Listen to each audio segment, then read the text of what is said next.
এক ছেলে শ্বশুর বাড়ি যাবে, বুদ্ধি শুদ্ধি একটু কম, তাই তার মা তাকে ভালো করে শিখিয়ে দিল। বলল, তোর শ্বশুরের অসুখ, তাই আগে গিয়ে জিজ্ঞেস করবি কেমন আছেন।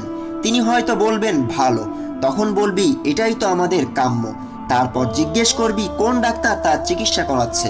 ডাক্তারের নাম শুনে বলতে পারবি তো, দারুণ ডাক্তার, খুব তাড়াতাড়ি ভালো হয়ে যাবেন। আর সব সময় হাসি খুশি মুখ করে থাকবি, কেমন? মায়ের কথা শুনে ছেলে ঘাড় নেড়ে বেরিয়ে পড়ল।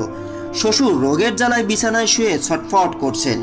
জামাই ঘরে ঢুকে হাসতে হাসতে জিজ্ঞেস করলো, কেমন আছেন বাবা? শ্বশুর বলল, আর বাঁচার ইচ্ছে নেই, এবার মরলেই বাঁচি। জামাই বলল, এটাই তো আমাদের কাম্য।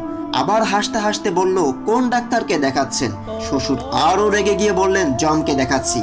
জামাই বলল, খুব ভালো ডাক্তার, বেশ নামকরা ডাক্তার, আশা করি কিছুদিনের মধ্যেই ঠিক হয়ে উঠবেন। সব জায়গায় পরিস্থিতি বুঝে কথা বলুন।